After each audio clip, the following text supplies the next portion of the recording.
गुरुपूजिताय गुरुदैवताय गुरुकुलस्थायिने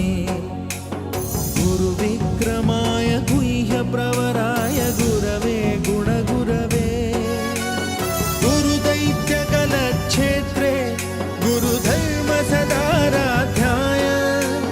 गुरुपुत्रपरित्रात्रे गुरुपाखण्डखण्डकाय